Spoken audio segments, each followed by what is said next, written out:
Emoção e reflexão. Ouvir pessoas e aprender com elas nos torna seres humanos melhores. O respeito às diferenças é o legado que cultivamos. Aqui nós contamos histórias. Se inscreva se ainda não for inscrito. Comente e compartilhe nosso conteúdo. Ele é todo seu. Seja bem-vindo à segunda temporada de Um Dedo de Prosa Horácio. Emoção afronta a pele. Sou Vilma Marcelino. Nasceu onde, Vilma? Eu nasci em Ribeirão Pires. Ribeirão? Ribeirão. Prazer. Ribeirão Pires também. Você nasceu onde ali em Ribeirão? No Hospital Ribeirão Pires. No mas hospital. Moradora de Rio Grande todo o tempo. Nasci sim. lá porque até hoje não tem hospital na cidade. né? Então para, Vilma, você é rio-grandense, pô. Aliás, como diz o Ramon Velasque, rio-grancerrense, né? Isso. Para ser mais positivo aí. E você nasceu lá, mas morou aonde aqui em Rio Grande? No mesmo lugar que eu moro até hoje. Na Santa Teresa, na Rua São Bento. A Santa Teresa cresceu bastante, né? Nas últimas décadas aí cresceu bastante. Tem Santa Teresa 1, Santa Teresa 2, né? E você mora onde ali na Santa Teresa 1? Eu moro na Rua São Bento, bem no início do bairro, né? A minha família acho que foi a terceira casa ali da região. Você fundou o negócio lá, né? Não, minha família, né? Que chegou um pouquinho antes. Fala um pouquinho da família. Olha, eu sou filha de José Marcelino e Maria de Lourdes Silva. Hoje meus pais já não estão mais no nosso meio, mas deixou um grande legado, né? Minha mãe foi um exemplo de mulher para minha vida e para muitas pessoas da cidade. Dona Lourdes trabalhou na comunidade católica toda a vida, cuidando de crianças, da juventude, de idosos, consumindo a vida dela em favor das pessoas. Então ela teve uma dedicação muito forte, né? E hoje, assim, muitas pessoas têm, assim, um sentimento de gratidão por aquilo que a minha mãe fez, né? Ela tinha um trabalho na comunidade que era acolher as famílias. Então tinha um convênio lá, né, que uma empresa fazia doação para servir almoço para as crianças carentes. Então durante o dia servia almoço e ela fazia ainda uma campanha do quilo para ajudar as famílias carentes. Tinha um bazar onde tinha lugar onde as crianças trocavam de roupa. Então ela sempre teve esse cuidado, né, com as pessoas. Meu pai também, né, José Marcelino também, um homem simples, pedreiro, construiu muitas casas, mas um homem muito honesto, trabalhador. Vieram de Minas para cá, educou todos os filhos. Nós somos em 10 irmãos. São mineiros, então. Isso, e eu sou a caçula desses 10 irmãos. Você conhece o senhor chamado Paulão, né? Conheço. Histórico. É o meu irmão mais velho. Que bacana. Então, a pergunta é porque o Paulão, eu fiz um programa com ele, tá na playlist aí, o pessoal pode acessar a playlist e acha o Paulão aí. Mas o Paulão, eu fiz um programa para conversar sobre ele falou mais da mãe, dos encantos da mãe, dos trabalhos da mãe, do que propriamente dele. Então você é irmã do seu Paulão? Eu sou a irmã caçula dele. Então conheço um pouco, gostaria de conhecer muito mais sua mãe, infelizmente não, né? E o seu irmão já tinha esse legado aí, né? Ele contou a história dele, desde das empresas que ele trabalhou e tal, e ele tinha muito esse legado do social. Você foi por esse lado, tá na veia também. Tá na veia, desde criança, eu sempre cresci nesse meio, né? Juventude, sempre trabalhando, né? Assim, dentro do meio católico, né? Minha família é de origem católica e, assim, sempre muito participante. Sim. Então eu coordenei vários projetos com jovens, com mulheres, né? Até chegar a ser coordenadora da região do Grande ABC, do movimento que a gente faz parte, que é a Renovação Carismática Católica. Então fiquei responsável de 2019 até 2024 por toda a região do Grande ABC, representando no estado de São Paulo, né? As 7 cidades daqui da região. E também, assim, né, sempre envolvida nessas áreas, e até a minha profissão, meu trabalho, sempre foi voltado no cuidado de pessoas. Você é assistente social? Não. De formação? Não? Minha formação é psicologia. Psicologia. Sou psicóloga, pedagoga e especialista na área de inclusão. Especificamente de pessoas com deficiência e autismo. E aí, nesse meio, eu trabalhei na APAI da cidade por mais de 20 anos. 20 anos. Bom, vamos voltar um pouquinho lá atrás. Lá. Você nasceu em Ribeirão, mas era de Rio Grande, e você se formou aqui, a escola... Isso, primeiro... eu estudei primeiro na Escola de Educação Infantil das Irmãs Franciscanas de Cristo Rei, que hoje é o TOT, né? Sim. A Escolinha Cristo Rei. Eu fiz educação infantil lá, até eu conto que eu tinha uma amiga, né? Tenho, né? Uma amiga de infância que ela foi para a escola, um pouco mais velha do que eu. Eu não tinha idade ainda para entrar na escola, mas porque ela foi, sempre gostei de estudar, sempre gostei de brincar com lápis, caneta. Eu chorei muito e minha mãe acabou conseguindo uma vaga e eu entrei até antes da idade, acho que 3 anos e meio já entrei na escolinha de educação infantil. Depois eu estudei no Cassiano Ricardo por alguns meses, aí a Santa Teresa, no Edmundo, né? Fiz até o ensino fundamental lá. Depois eu fui para o Cassiano, novamente fiz o ensino médio, técnico e magistério. Sim. Aí eu estudei lá no Cassiano Ricardo. Quando eu estava no 3º ano do magistério, eu já comecei a fazer estágio na PAI, daqui da cidade. Tinha uma professora que era diretora da instituição, me convidou para fazer um estágio, e dali eu fui ficando. Aí tive algumas quebras, né? Trabalhei em outras cidades e tudo mais, e acabei retornando para a PAI. Né? Você deu aula no Cassiano Ricardo, não deu? Ou não chegou a dar aula lá? No Cassiano, não cheguei a dar aula no Cassiano Ricardo. Eu dei aula aqui no José Pisoni. Ah, no Pisoni? No Pisoni. Que da hora. Eu dei aula no José Pisoni. Eu dava aula na escola de educação, nas salas especiais que tinha. Eu sempre trabalhei com pessoa com deficiência, né? Aí tinha aqui, era a escola padrão, então tinha a sala, eu dava aula um período, e no período dava aula de manhã, e à tarde eu trabalhava já fazendo estágio de psicologia aqui na antiga casa do padre José Pisoni, que tinha as mães. A famosa Casa das Madres aqui. Isso, aí eu fazia atendimento com as mães que moravam lá e as crianças. Então fiz esse trabalho aí por um bom tempo aí. Nossa, a gente tão perto e eu nunca te vi. Eu conheci você pelo poeta, pelo Sagatti, ele que te indicou, e eu soube que você era professora. Eu já fiz umas comparações achando que você tinha dado aula lá no Cassiano Ricardo, né? Mas como é que foi esse tempo lá no Cassiano Ricardo? Que é uma escola ícone, né? A maioria das pessoas que eu converso aqui de Rio Grande fala que lá era terrível. Você conta como é que era? Então, eu estudei lá o magistério, né? Então, assim, já era o ensino médio técnico, então a gente já estava com foco, né? Entrei no primeiro ano do ensino médio, no 3º ano do ensino médio eu já comecei a dar aula. Então, assim, o meu grupo era um grupo mais seleto, era um pessoal mais tranquilo, tinha um foco um pouco mais determinado aí, né? Então não ficou nessa questão da confusão da escola, não. Mas a gente tinha acho que foi a penúltima turma de magistério que teve lá, né? Então foi tranquilo. Eu até pensei, fiz aqui uma meditação aqui, pensando, se formou no colégio, foi dar aula, né? Evoluiu para professora no colégio, mas não aconteceu isso. Não, aí eu dei aula, né? Como eu falei, comecei dando aula na PAI, depois dei aula aqui na Escola José Pisoni. Escola do Estado, eu trabalhei aqui e trabalhei em Mauá, né? Aqui no José Pisoni, na cidade de Mauá. E como é que era essa época da formação aí? Você fala do ensino médio? Sim, de você adolescente, aprendendo algumas coisas da vida, a questão da mulher, porque eu costumo falar assim que em menos de um século, acho que 5 décadas mais ou menos atrás, aí as mulheres nem votavam, né?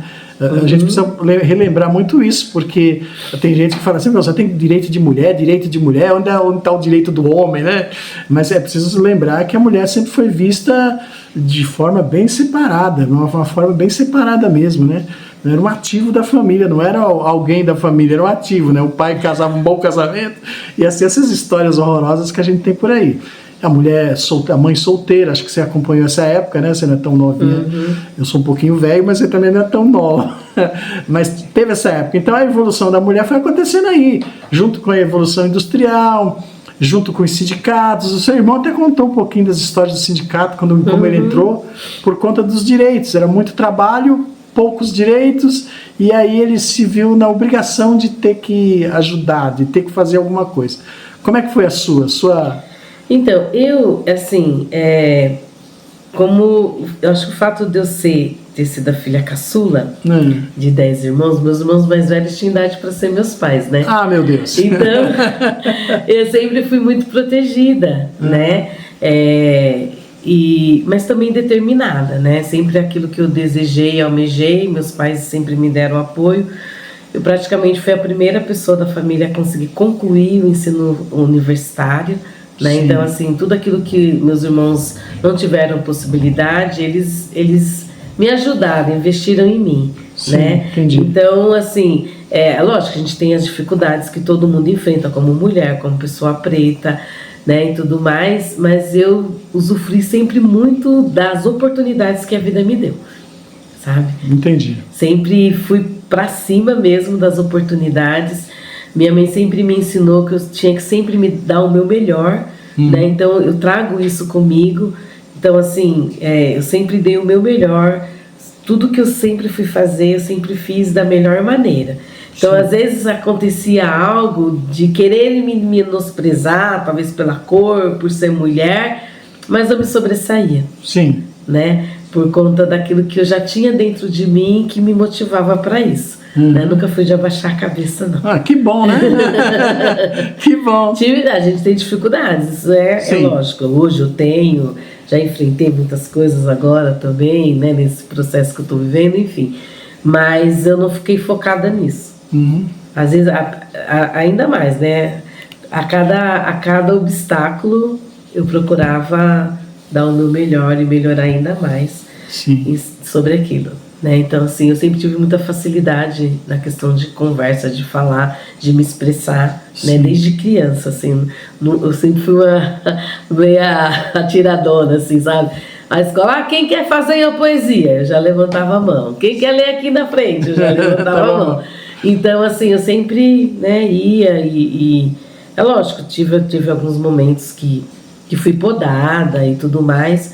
Às vezes até dava uma recuada, mas ali a dona Lúdia dava uma sacudida e vai pra cima. Sim. Lembro um episódio quando eu dava aula aqui no Giuseppe, eu tive um problema com o pai de uma aluna, que foi um pouco bruto comigo, né? Me chamou de menina, e insinuou a questão por eu ser uma mulher preta e tudo mais, né? Naquele tempo aí, anteriormente, a gente não tinha essa questão de ir pra cima, de abrir boletim de ocorrência e tudo mais, né?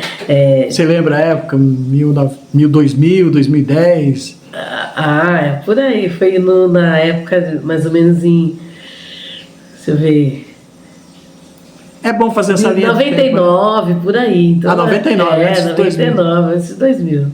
Então, assim, já bastante tempo, já um tempão atrás, né? Então, e aí eu cheguei em casa meia cabisbaixa e minha mãe me deu um sacode aquele dia, sabe? Assim, você levanta sua cabeça e você não abaixa mais, você tem sua capacidade, seu trabalho, honre ele, que se você ficar assim, eu vou fazer você sair desse trabalho, né? E aí foi, depois eu conversei tudo e passou, né?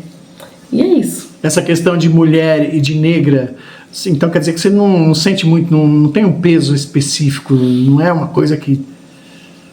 Olha, eu vou que dizer, te limite, vamos dizer assim. Isso, eu sei que existe, tá na sociedade, a gente sente isso a todo momento, aos olhares, mas eu não me abaixo minha cabeça e não fico presa nisso, né? Teve um dia que eu tava num lugar assim muito lugar elitizado, né? E eu olhei assim, tinha muitas mulheres e eu era a única pessoa preta que estava lá dentro. No começo eu comecei assim, o que eu tô fazendo aqui dentro, né? Preta, pobre, aqui no meio desse povo, desse jeito, que mundo é esse que eu tô aqui presente? Daí eu falei, eu estou aqui, né? Representando o meu povo, e vou dar o meu melhor. Pronto. Acabou. É a oportunidade que eu tô tendo. Né? Você acha que falta um pouco disso nessa luta dos negros para melhoria na sociedade, para diferenciação de renda, né, para equalizar a renda? Você acha que falta um pouquinho disso, deles pararem de chorar porque já sofreram? Ou você entendeu? Não sei se eu me fiz entender aqui. De um equilíbrio existe também, né, a turma chora muito e fica muito no vitimismo. Sim, né? Você falou tudo, o vitimismo. Isso, e existe também a situação que é presente, não tem como a gente negar, Sim. que ainda existe na sociedade. Sim. Né? Mas eu acho que hoje também a gente já está muito mais ao alcance, né, da questão dos direitos, da questão do respeito, né, das leis que já nos protegem, então isso nos dá mais abertura, né, para poder a gente ocupar os lugares e os espaços de decisão. Então isso é importante. Você falou bacana, espaços de decisão. E são esses espaços que são mínimos para os negros, né? Até para o pobre, eu costumo dizer que o pobre, né? O negro vem depois, porque se a gente for olhar mais do que ser negro, ser mulher é um pouquinho, já falei um pouquinho sobre isso, mas ser mulher é muito mais difícil nessa sociedade, não é? Com certeza, e assim, eu posso dizer que eu estou fazendo parte de uma minoria, né? Então eu tenho o dever de dar o meu melhor para representar, para que as portas, né, se abram para mais pessoas como eu, né? Então, assim, eu posso dizer que é um privilégio e também uma conquista. Sim. Né? E que isso seja portas abertas para os outros também. Né? Então, a gente tem que levantar a cabeça e ir em frente. Né? Bacana. Essa aí é uma mensagem importante que a gente tem que deflagrar mesmo, porque, cara, a gente nota que os adolescentes, os novos, são muito vítimas de si mesmos, né? Eles criam muito obstáculos para poder crescer em um mundo que eu costumo dizer que é cheio de oportunidades, né? Tem oportunidades, mas também faltam oportunidades. Por exemplo, se a gente for olhar para a realidade da nossa cidade de Rio Grande da Serra, algo que a gente tem discutido muito, que falta oportunidade para a juventude. Né? Se a gente quis alguma coisa, a gente precisou ir para fora. Sim. A cidade praticamente não ofereceu para a gente. Né? Então, hoje a gente está vendo a sociedade crescer, tantas coisas acontecerem e não tem muitas oportunidades. A cidade a gente precisa trabalhar melhor isso. Acho que existe sim um leque de coisas para acontecer, mas existe também um caminho para chegar, né? E esse caminho também ele tem que ser facilitado, tem que ser aberto, tem que ser oferecido, né? Então a gente precisa trabalhar muito isso, principalmente aqui na cidade de Rio Grande da Serra. A gente foi olhar ao redor. E o que seria?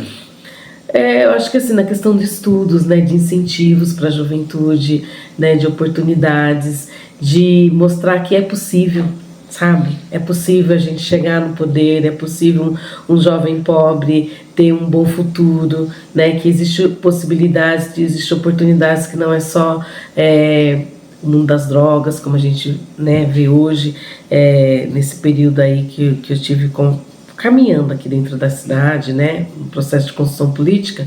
Nós conversamos com o delegado da cidade. Ele falou que o índice de jovens envolvidos em drogas aqui na cidade está muito alto.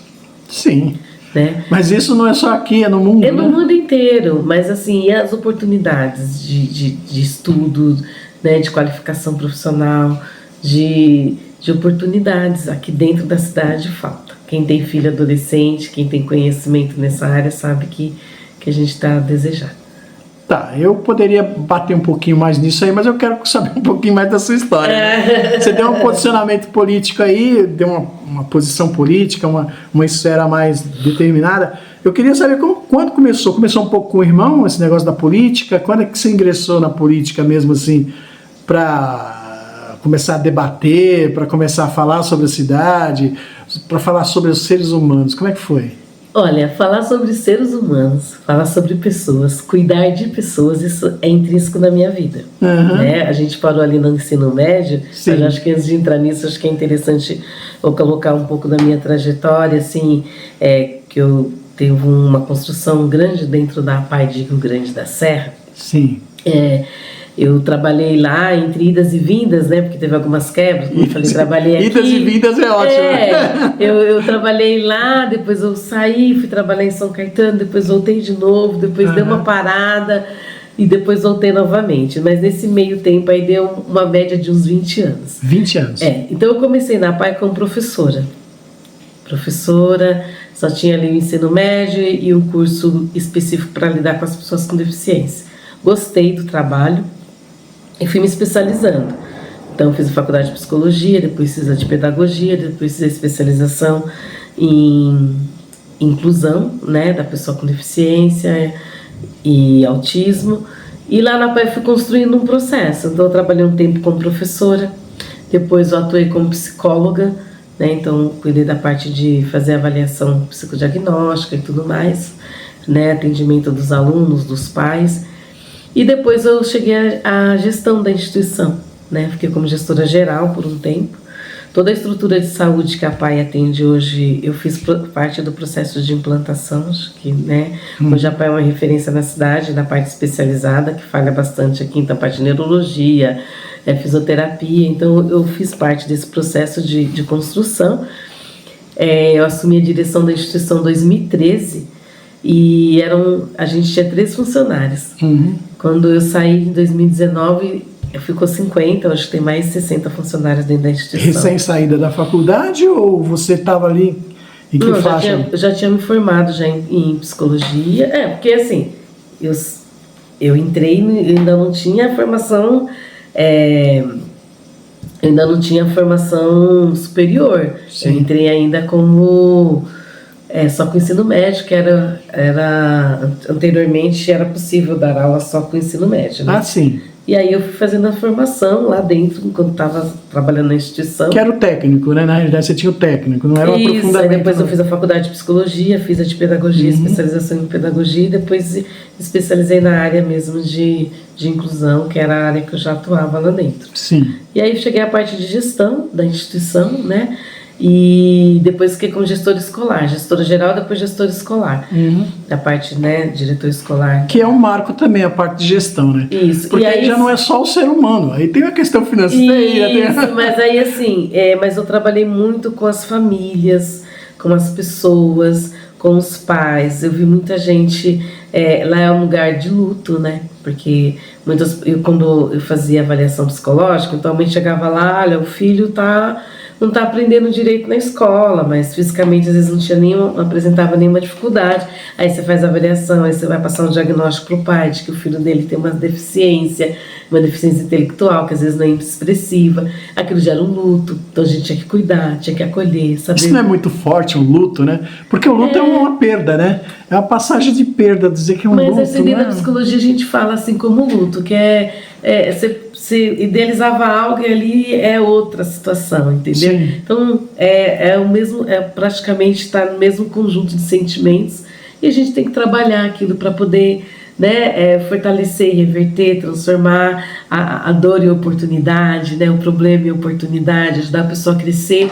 Então eu sempre trabalhei com isso. Fora dessa questão, já trabalhei com dependente químico, com grupo de mulheres. Eu tenho pessoas que passou pela minha vida, né, que eu cuidei em casas de recuperação, que morava na Cracolândia, que vivia lá na rua, e que hoje são pessoas que trabalham, que têm a vida reconstruída, que retomou para a família, né? Então eu sempre gostei de trabalhar com as pessoas que passaram por mim, e não só de dar o acolhimento àquilo que ela necessitasse naquele momento, mas de ajudar a pessoa a sair daquela condição e se tornar aquilo que ela pode ser, né? Sim. Então, potencializar a pessoa, ajudar a fortalecer. Então, tenho muitas pessoas que passaram por mim e que eu trabalhei dessa forma e que eu cresci muito também ajudando essas pessoas. Então, essa questão do cuidar do outro já é intrínseco em mim. Sim, já vem lá desde a sua mãe, lá no Cristo Rei. Isso, eu já fui aprendendo isso. Aí a questão política, eu acho que a gente acaba vivenciando isso no dia a dia. Mas eu não tinha assim uma intenção de política partidária dentro da minha vida, né? E eu falo que a vida da gente vai convocando a gente. Sim. Né? Quando eu recebi o convite para ser secretária de assistência social, foi assim, já no período, já finalizando já a composição do secretariado. Eu não fiz parte da composição política, então, na época, e eu fui convidada para ser secretária de assistência social na gestão do Claudinho da Geladeira, que foi, né, lá em 2020, e foi assim, eu falo que foi no dia 29 de dezembro que veio o convite, e eu já estava com desejo de algo novo. Sim. Na minha vida, estava pulsando dentro de mim algo novo, e aquele convite veio no momento oportuno de mudança. E aí eu aceitei, né, e fiquei 1 ano e meio ali junto, né, fiz um bom trabalho, dentro da cidade que foi reconhecido por várias pessoas. E aí as pessoas começaram a me enxergar como um potencial político. Entendi. E Começaram a ver esse potencial político que você já tinha. Já tinha, né? Do trato com a pessoa. Isso. Hoje em dia a gente fala muito em tecnologia e fala dos avanços, tal, essa coisa toda, e a gente quase nunca coloca essa questão, que o trato humano, né? O Einstein dizia que a nossa tecnologia tinha ultrapassado em muito a nossa humanidade. Não sei se você já lembra dessa frase do Einstein. Mas eu digo assim, é preciso olhar que nós evoluímos também, e você é uma prova disso, né? Uma prova viva aqui daquilo que você falou aí, eu guardei aquilo que você falou de criar da dor uma oportunidade. Isso me parece uma coisa tecnológica, né? Muito avançada para o tempo, né? A gente volta lá na tua mãe e ela achava que, poxa, para avançar eu tenho que ajudar, não é?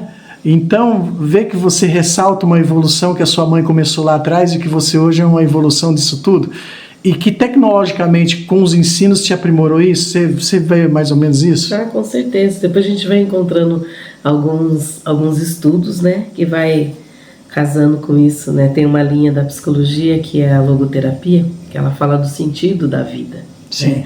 E ela trabalha muito isso, né? O sentido da vida está na própria vida, mas a gente só vai encontrar um sentido quando a gente transcender, sair de dentro de nós e colocar à disposição. Quando a pessoa entender que a gente precisa do outro e que a realização do ser humano está em servir, ela se torna uma pessoa feliz. Bacana. Mesmo que a pessoa se feche no mundo dela, a gente está num mundo muito egoísta, as pessoas estão muito egocêntricas, né, voltadas para si mesmo. Mas até uma pessoa que de repente trabalha dentro de um espaço fechado, fazendo uma pecinha que seja um parafuso, talvez ele não sabe nem para que vai servir, mas ele vai servir para de repente montar uma cadeira onde uma pessoa vai sentar. Uhum. Então nada que a gente faz é para a gente mesmo. Nós vivemos em sociedade, né? Isso, ninguém vive sozinho. Uhum. Então, e quando as pessoas se voltam para si próprio, ela fica doente. Né? Tem até uma alusão, né? Na questão do olho, né? O olho foi feito para olhar para fora. Quando ele olha para dentro, ele fica doente. Sim. Que é o glaucoma, né? Então a gente também, assim, nós somos feitos para fora. A gente tem o nosso interior, mas a gente, para se realizar, a gente precisa colocar para fora. A gente precisa colocar serviço, tem que se doar, tem que fazer algo em favor do outro, encontrar assim o que a gente chama um dever ser. Né? Bacana. E aí a gente vai encontrando isso e vai casando, né, com aquilo que realmente. Pra ser, né? Caramba, que conversa boa, né, cara? Deixa eu te falar, nós passamos por uns momentos aí difíceis há anos atrás aí, com a pandemia, o negacionismo, em primeiro lugar ali, o negacionismo, e depois a doença, porque a doença cresceu em números tão proporcionais, tão grandes, por causa do negacionismo. Como é que você viveu aí essa época aí? Como é que foi na sua cabeça, na sua vida, a pandemia? Olha, a pandemia, ela foi assim, um momento, uma oportunidade, cara. Um problema lá vem, se tornou uma oportunidade pra gente rever nossas vidas, né? A gente rever também quanto que a gente vale, né? Porque no fim acabou todo mundo na mesma condição, independente daquilo que tinha, né? Tinha uma professora e filósofa francesa, acho que é Genet Perrot, que ela dizia o seguinte, que lá no começo da pandemia, ela escreveu uma tese e dizia que o ser humano ia sair da pandemia muito mais crescido, né? A economia ia se renovar porque você ia descobrir que você precisa do outro. Nas coisas mínimas, nas coisas simples, você precisaria do outro. Uhum. E na tese dela, na teoria dela, nós mudaríamos a sociedade, o paradigma da sociedade, por conta da doença. A doença nos forçaria a ser mais humanos, a ser mais solidários, a entender que o próximo está lá. Eu entrevistei nessa época, aqui há uns 6 meses atrás, o ano passado, eu entrevistei a irmã Vanderleia. E a gente estava saindo do lockdown, saindo de tudo aí, e começando a viver o dito normal, o novo normal. E ela falou para mim, ela me deixou triste demais, porque ela falou assim, Noel, eu não acredito não. As pessoas se transformaram na pandemia muito mais egoístas do que elas eram. Elas se esconderam dentro de si. Nós temos aqui a Fundação Cristo Rei, que precisa de pessoas, e sumiram, quase todos sumiram. Como é que foi para você essa época aí, e como é que você vê, como psicóloga, essa involução do ser humano? De repente, ao invés de se abrir para o mundo, se fecharam diante das dificuldades? Então, acho que isso é muito relativo, acho que vai muito de como as pessoas encararam a situação, sabe? Teve muitas pessoas que se fecharam mesmo, e teve pessoas que viu dessa situação uma oportunidade, viu que a vida é breve e que a gente tem hoje e que só a gente tem que viver esse tempo sem ficar nos acúmulos, mudar o nosso comportamento, porque o dia de amanhã ninguém sabe. Então acho que foi muito relativo. Eu tive convivência com os dois lados, né? De pessoas que se fecharam ainda mais, de pessoas que se abriram. Né? Acho que o medo também tomou conta da sociedade. Demais, e né? o comodismo também, né? Principalmente a gente que trabalha. Como assim, comodismo? Assim? Por exemplo, a gente trabalha em comunidades, né? Trabalha a questão religiosa, trabalha em outros trabalhos sociais. E teve pessoas que, por conta da pandemia, acostumou a ficar em casa e depois ficou em casa. Não fala isso, eu tô. Eu não quis mais sair, não preferiu a questão do trabalho, né? Sim. Home office. Sim, eu trabalho de home office desde o primeiro dia de pandemia, Então, nunca mais voltei para a empresa. Eu tô amando, mas isso não significa que eu deixei de me preocupar. Então, mas aí teve essa questão, entendeu? Então, assim, acho que depende muito de quando as pessoas encararam a vida. E a forma de encarar a vida, acho que depende também da base de vida das pessoas, né? O que ela tem de base, como que é construída a vida dela, né? Qual que são os princípios que regem a vida daquela pessoa. Em termos gerais, como é que você vê o mundo, assim? Eu acho que o mundo hoje, ele tá muito mais egoísta. Muito mais. As pessoas estão muito mais egoístas. Então a irmã Vanderleia tinha razão. Ela tinha. Meu Deus. Ela tinha razão, então. E o que nós vamos fazer com isso? E o negacionismo, essa coisa de começar a desconstruir o passado para reconstruir um paradigma novo, sei lá, não é? Nós estamos falando hoje numa quarta-feira, e ontem nós tivemos a eleição do Trump, né? Nos Estados Unidos, a direita assumindo de novo aqui. Nós passamos por uma direita aqui em que negava tudo e que tinha essa visão de que nada era importante, importante era o que eles diziam que era importante, e a cultura sofreu muito com isso, as questões todas sociais sofreram demais, não é? Como é que você olha para isso aí? Você que fazia parte de uma... Não sei onde é que você estava... Nessa época você estava saindo, né? Você estava entrando para o Claudinho da geladeira. Porque o Claudinho entrou ali quase no lockdown, né? Todas essas coisas todas, não é? Sim, 2021, né? A gente estava ali bem bem no sufoco de ver tudo fechado, de ver a economia quase que parando. E assim, foram muitas vidas ceifadas, né? Ceifadas. Quem perdeu aí os seus entes queridos, pessoas próximas, Eu né? perdi uma irmã e perdi um cara que eu considero muito, que a gente conversou aqui em off, que era o Ataíde. A perda do Ataíde foi muito pesada para mim também. Mas perdi uma irmã e fiquei internado por 3 meses. Quer dizer, me deu esse canal só existe por causa da pandemia também, né? Deixa gravado. Então, essa é uma coisa boa que a pandemia trouxe, né? Obrigado. O crescimento da questão, né, da tecnologia, da comunicação virtual, isso daí cresceu muito, né? Eu acho que foi bom a questão também desse fortalecimento do home office e tudo mais, só que as pessoas perderam a questão do estar próximo, né? Um do outro, acho que isso também foi um pouco quebrado. Essa questão foi muito triste, né? Porque quem teve ali, sofreu na pele, nós somos tomados de uma situação de medo muito grande. Quem não sentiu medo, né? Nossa. Quem não sentiu medo durante a pandemia de morrer, né? Nossa, eu tive Covid. E quando eu tive Covid, foi tranquilo. Eu fiquei em casa ali, fechadinha, os dias que tinha que ter, né? De repouso e tudo mais. Mas vai gerando aquele medo, né? E quando as pessoas iam para o hospital, e quando falava que ia ter que entubar, a gente já ficava com aquele medo, né? Sim. E a demora que foi, né?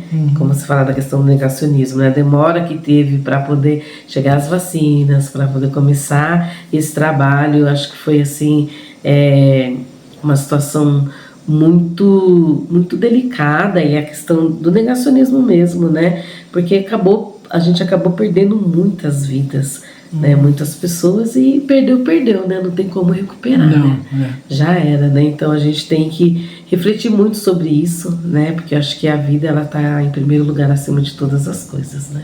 Sim, sim. Bacana. Deu até um silêncio agora. Deu até um silêncio. Esse riso bonito aí. Bom, vamos lá. O Claudinho da Geladeira, surgiu na sua vida o convite para assumir alguma coisa aí, né? Você foi para Secretária de Assistência Social. Secretaria de Assistência Social. Isso. E aí, conta um pouquinho, o que foi lá, qual foi a sua experiência lá, o que te marcou, já que você pegou assistência social em uma época que era difícil, né? Então, e teve esse lado ruim, né, que era a questão da pandemia e tudo mais, mas a gente já estava no processo já da saída, né, que era em 22, né, peguei 21, 22, já estava trabalhando para retomar algumas coisas. E eu consegui fazer um bom trabalho na questão de juntar pessoas, né, um trabalho bem forte com as organizações sociais, de atender as pessoas dentro das necessidades, né? E essas sofreram demais também na pandemia, né? Então, o negacionismo, a falta de dinheiro. Nós conseguimos muitas doações, né? Veio muitas doações de São Paulo, né? A gente teve um trabalho forte que foi das Cestas Verdes, que era um trabalho feito com uma parceria com a Secretaria da Agricultura. Então eles tinham... Do Estado. Do Estado. Eles tinham as famílias que eram de ocupação, né, lá em Mogi das Cruzes, e eles organizaram a agricultura familiar com aquelas famílias, e eles compravam o alimento daquelas famílias e traziam para a gente distribuir. Então a gente, a cada 15 dias, foi um período de acho que uns 8 meses, a cada 15 dias a gente contemplava 150 famílias da cidade com uma cesta verde de legumes, verduras, frutas fresquinhas de aproximadamente 10 quilos cada uma. Que barato. Então a gente fez esse trabalho e fazia esse trabalho em parceria com as organizações sociais. Então, Profave Cristo Rei, a PAI, a Prisco, a Associação dos Pastores, Conselho de Pastores, a Igreja Católica, todas as associações que tinha na cidade que desenvolveu algum tipo de trabalho, a gente se uniu e fazia esse trabalho também com cestas básicas. Então a gente conseguiu um trabalho de unidade dentro da cidade. E um marco que teve nessa gestão, nesse trabalho que eu fiz, foi a casa de acolhimento às pessoas em situação de ruas. Porque 2021 fez muito frio. Foi um ano, acho que depois daquele período, acho que não fez tanto frio daquela forma, né? Que fez Bom, varia, né? Nós estamos aí numa mas coisa... foram dias bem frios. Sim. Mesmo. E aí veio o projeto Inverno. E nós não tínhamos verba na época, né? Sim. Tinha 2 situações. As pessoas da praça que estavam passando por... Estavam lá, né, os moradores de rua, tinha mais de 20 pessoas ali que ficavam entre ali a Praça da Bíblia e a farmácia. E aquilo gerava uma certa insegurança na comunidade, né? As pessoas estavam amedrontadas, porque estavam sempre aquelas pessoas ali transitando e tal, tinha questão de uso de droga, bebidas e tudo mais, e tinha questão do frio. E aí nós começamos a organizar esse trabalho. A única coisa que nós tínhamos é aquela casa ali onde é hoje o desenvolvimento econômico, e não tinha verba. Então, o que eu fiz? Falei, sou filha de Dona Lourdes, vamos lá. Pedi para um, para outro, juntamos as pessoas, conseguimos organizar a casa, fizemos um trabalho, como eu disse anteriormente, de potencializar a vida das pessoas. Então, assim, aquelas pessoas que estavam conosco, que passaram pelas casas, daquelas mais de 20 pessoas que ficavam na rua, quando terminou o projeto, acho que umas 4, 5 voltaram para a rua, o restante retomou com família, foi fazer tratamento, tiraram documento, começaram a trabalhar, fizeram um curso. Teve pessoas que pediram para a gente ajudar a montar casa, porque não queria mais voltar para a rua. E tem pessoas que estavam lá hoje, que estão próximo da gente, nos ajudando em projetos hoje, que estavam ali vivendo situação de rua. Que bacana, ficou uma situação bem forte, marcada ali. E por que esse trabalho não teve divulgação? Por que não se falou mais sobre isso? A gente divulgou, né? Mas é que a comunicação na cidade é muito ruim. Muitas pessoas ficaram sabendo, né? Aí depois não deram continuidade. Quando teve a questão do impeachment, né, lá do Claudinho. Você acha que isso atrapalhou a questão do impeachment do Claudinho? Sim. Toda a celeuma com as secretarias, com a própria Câmara Municipal? Ah, com certeza. E aí, assim, quando mudou o grupo, né, a atual prefeita me convidou para continuar, veio convite para mim, eu não aceitei, não quis dar continuidade, porque eu não concordei com o processo e fazia parte, assim, da minha índole, né? Ah, sim. E aí eu preferi não, fui tocar minha vida com meus trabalhos e tudo mais. Você trabalhou com o Claudinho, você acha que o impeachment foi inválido? Você acha que teve processos outros aí que a gente não pode citar, ou pode citar, não sei, de repente? O que você achou do processo do Claudinho, do impeachment do Claudinho? Olha, eu acho que foi uma situação, assim, bem complexa, né, diferenciada na cidade. Eu acho que as razões pelas quais foram abertos os processos não davam improbidade administrativa, mas não eram, eu não vejo como coisas tão graves assim. Porém, o que eu entendo é que ele desejou ser um prefeito, né? Mas acho que faltou um pouco de organização, de preparo, e que gerou toda essa Você está falando da pessoa Claudinho da geladeira. Isso. Então, eu tenho minha crítica, e as críticas que eu faço ao Claudinho é exatamente essa que você falou aí. Quis tanto ser prefeito, né? Por que ele não lutou? Por que não conversou mais? Por que não falou? O Claudinho chegou a uma época em que ele destratou todo mundo, inclusive a mim, que era presidente da associação comercial, xingou a gente em público, fez coisas horrorosas o Claudinho. Quando a Câmara tomou a atitude de caçá-lo, eu achei que era um ato de grandiosidade da Câmara, de dizer assim, olha, esse cara não tá servindo à sociedade, não está servindo ao município, e ele pode sim ser cassado. Vamos abrir um processo? Vamos. Abriu um processo e ele foi cassado por maioria. E aí a gente achou que era uma maturidade da Câmara, não é? Que a Câmara estava crescendo pelo processo que a gente estava passando, tanto estadual como federal, achou que era um processo. Mas depois foi se mostrando que não era bem um processo, né? Que a Câmara tinha feito algo, mas que ela mesma não conseguia, como é que eu vou falar? Administrar essa escolha que ela teve, não é? Entra a Penha Fumagalli, muita discórdia, né? Desrespeitos horrorosos. Nós tivemos um candidato a prefeito, o Akira do Povo, Akira do Povo, que destratou ela publicamente, está nas notas taquigráficas, está gravado em vídeo. Ele chegou a dizer que a prefeita abria as pernas para qualquer um. Quer dizer, eu entendo as críticas, ele tinha direito de fazer as críticas, mas ele não podia jamais dizer o que ele disse da prefeita como pessoa, como mulher, não é? Ele abriu ali um precedente muito pesado, em que ele, para falar de uma má administração, ele colocou a mulher como foco da cena. E a mulher não é foco da cena ali, absurdo. Com certeza. O processo é uma coisa, a pessoa é outra, né? Tem que separar. Tem que separar. A crítica, ela tem que existir porque ela é construtiva. A crítica é construtiva. Ela te mostra caminhos. Mas ela não pode nunca ser ofensiva. Quando você ofende, você tira o que é primordial. Você tira a conversa. Você coloca a conversa do lado para ir destratar. E política é o quê? É diálogo, né? E quando não tem diálogo, ela vira guerra. Foi o que aconteceu no Rio Grande, né? Uma aberração durante esse tempo, acho que uma vergonha para a sociedade, esses últimos tempos aqui dentro da cidade. Foram 4 anos doídos. Foram. Por atitudes pessoais da Câmara, mas nos primeiros tempos por atitudes pessoais do Claudinho, porque o Claudinho é o principal culpado de ter o impeachment contra ele. Ele tinha todo, é o que eu falo, é estranho, mas é a verdade. Ele tinha todas as condições de negociar com a Câmara, porque ele foi vereador por quantos mandatos? 3 mandatos.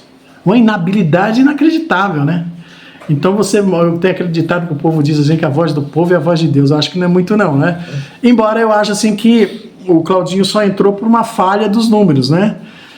Faltavam poucos números para que o Akira empatasse ou entrasse. O Akira foi o diferencial. De certa forma, foi o Akira que acabou dando condições para o Claudinho entrar. E aí, você entra na política depois de trabalhar para o Claudinho, de não aceitar aí você vai para a política, aí não tem jeito. Não tem jeito. Acho que já tinha alguma coisa já traçada aí na minha história, né? Eu sempre costumo dizer que eu sou grata, né, ao Claudinho pelo convite que ele me fez, Tanto que quando a Kira me faz o convite para mim, para o grupo dele, a primeira pessoa que eu fui conversar foi com o Claudinho da Geladeira, de fazer com ele o agradecimento e dizer que eu estava indo para um outro grupo, né? Mesmo porque depois do impeachment ainda fica aquela questão, volta, não volta, fica, não fica, né? Ainda ficou aquela fake news, né? Dentro das... todo mundo esperando por algo, uma resposta, sim, enfim. Né? E assim, eu, quanto a pessoa dele, não tenho nada que me queixar, enfim, mas porque comigo sempre me tratou muito bem, agradeci e toquei a vida, né? Sim. Comecei a construir com a Kira e deu certo aí. Falo, quando a gente se encontra, tem um encontro de princípios, de ideias, de vontade, de verdade e de desejo de mudança. Sim. Né? A política, como é que você vê a política no Brasil, aí falando como psicólogo, como é que você vê a política no Brasil depois dos 4 anos da direita? Eu não queria nem citar o nome do inominável, mas como é que você vê o político? Porque esses 4 anos na Câmara também foi difícil.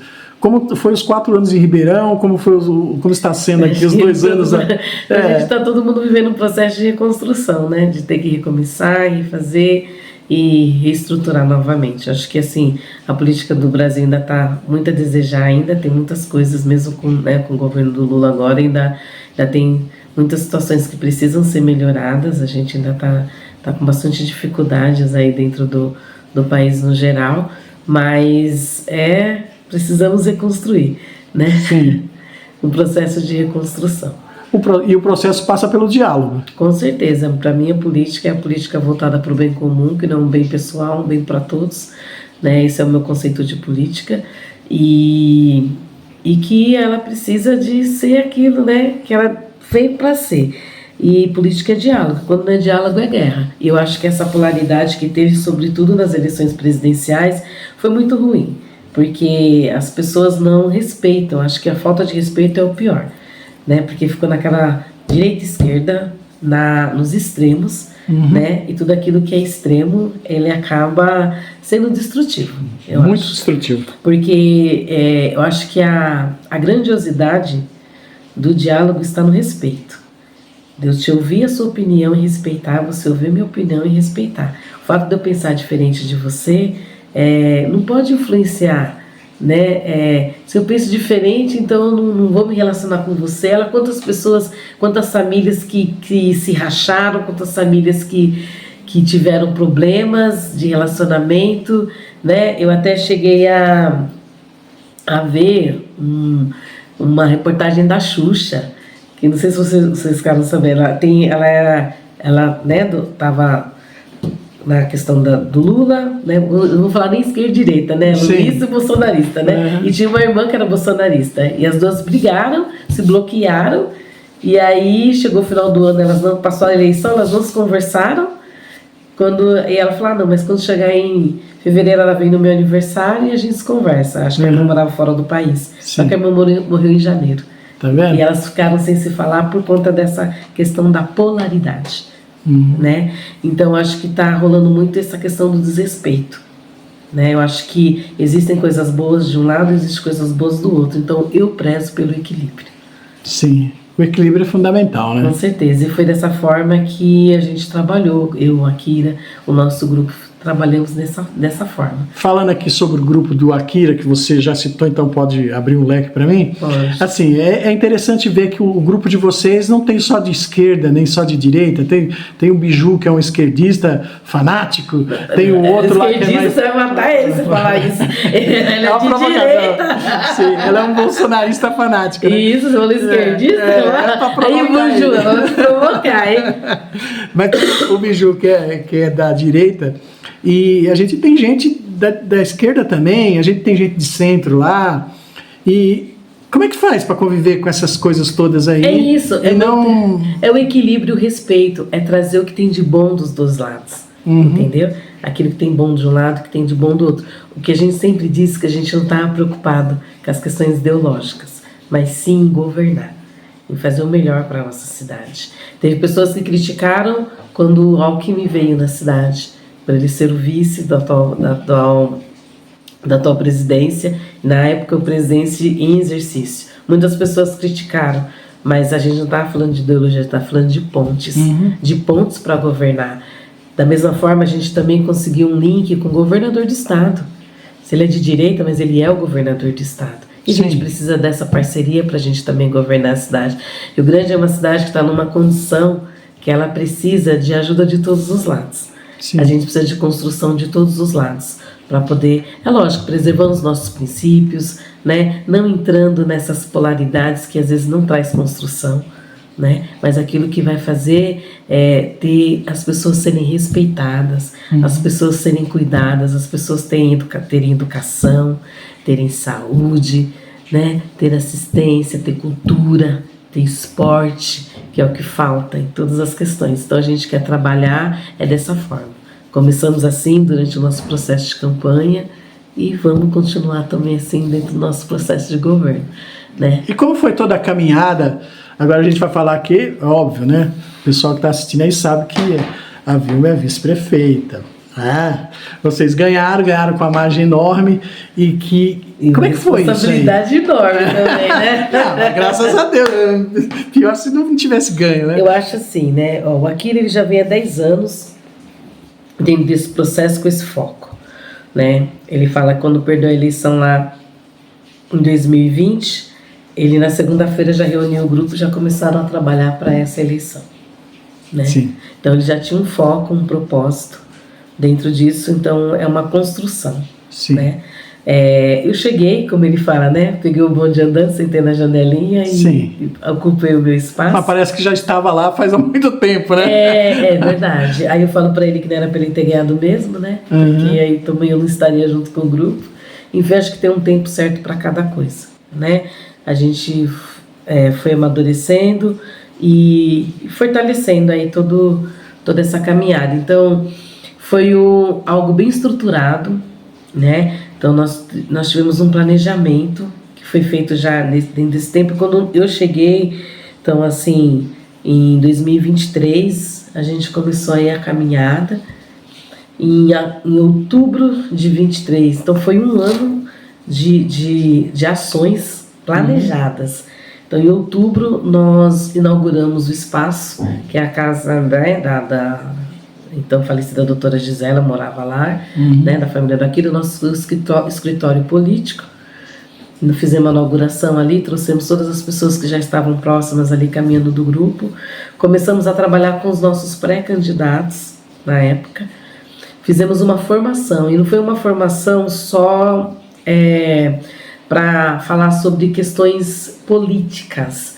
O que é ser um vereador, o que é a vereança, como agir no legislativo, no executivo, não. Isso não é muito parecido com o que o PT fazia nas décadas foi de bem, 80, 90? A gente trabalhou bastante anteriormente com essas questões, né? E aí nós fizemos esse processo, mas a gente trabalhou também a questão de propósito, que foi onde eu trouxe uma boa contribuição dentro da área da psicologia. Faço parte também de um grupo de cidadania, que a gente trabalha bastante essas questões, e nós estamos trabalhando isso com o grupo, com as lideranças e com os pré-candidatos. Porque a ideia principal era o quê? Que as pessoas entendessem que a gente precisava chegar junto lá. Sim. Que ninguém podia ficar perdido no caminho. A gente ia ter que ficar junto.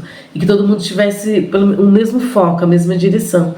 Né? Passou, nós ficamos de outubro até março, né? Em março em abril a gente começou a organização do nosso plano de governo.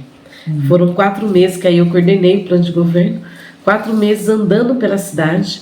Nós visitamos 40 bairros, contemplamos, né, 40 bairros da cidade, os 50 que tem, né, considerando que alguns estiveram juntos aí nas reuniões que nós fizemos nos bairros. E foram vários sábados em que nós nos reuníamos de manhã, de tarde, de manhã num bairro ou no outro, convidávamos a população, e a população vinha do bairro e falava as demandas do bairro. Nós colhemos as informações, depois a gente filtrava, né, aquilo que as pessoas traziam.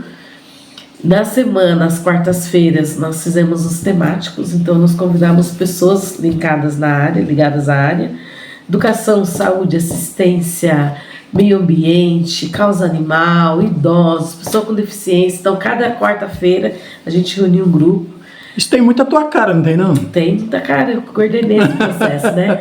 E aí nós recolhemos, depois sentávamos na semana com algum especialista da área e a pessoa ia dizendo pra gente, olha, isso aqui é possível, isso aqui não é, isso aqui... E montamos nosso plano de governo, que é bem consistente. Hoje ele tem 42 páginas, na verdade, e é fruto da fala, do desejo da população.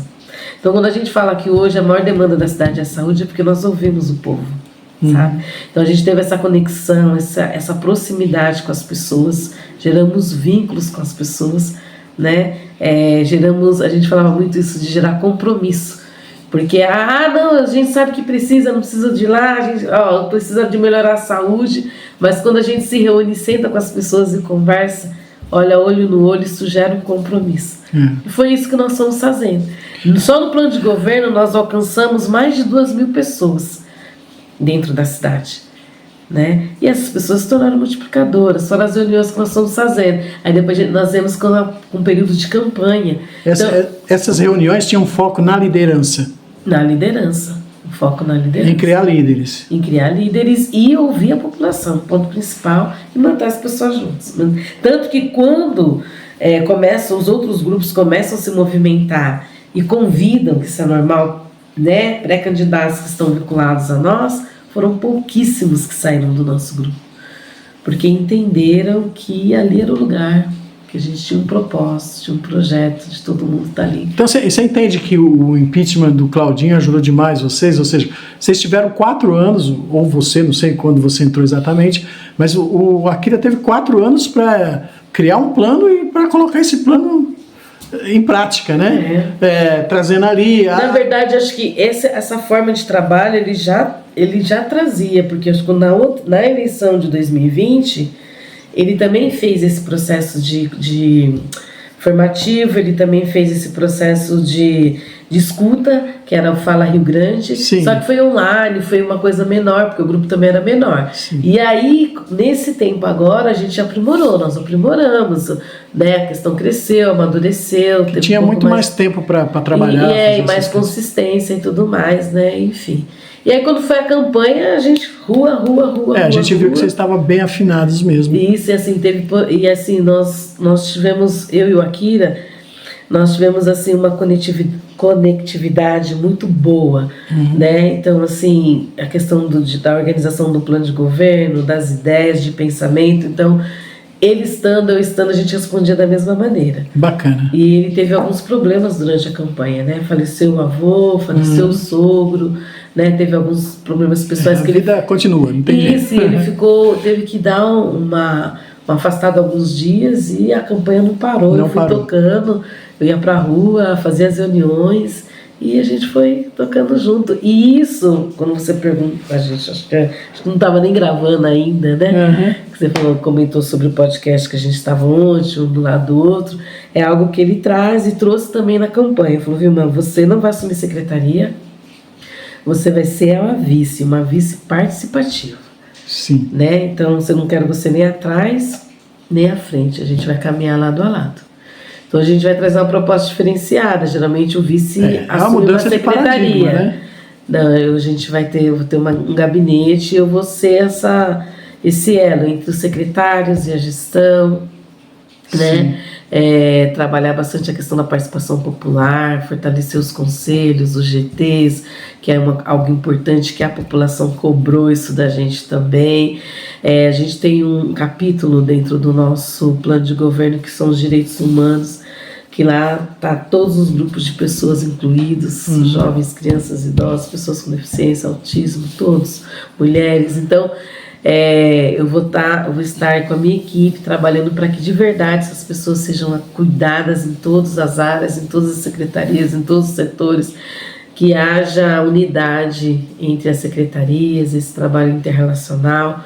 Então minha função vai ser essa, não vai ser só substituir o prefeito quando ele não estiver presente. Que bacana.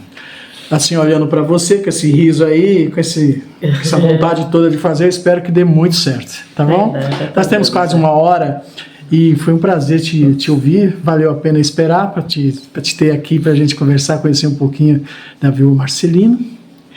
E eu vou te dar um espacinho para você fazer as suas considerações finais, querida.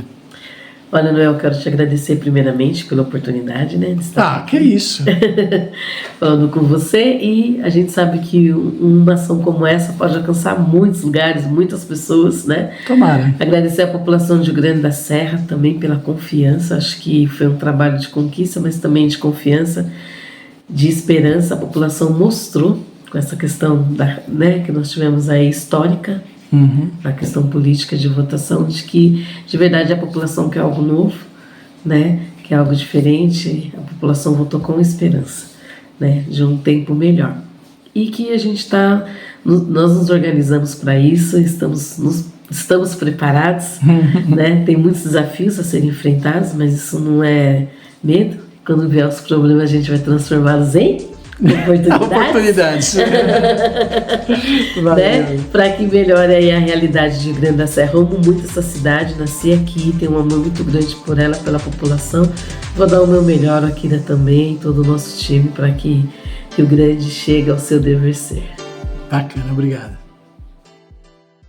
Curta dando seu like, compartilha para os seus amigos, se inscreva no canal, acione o sininho para novos vídeos.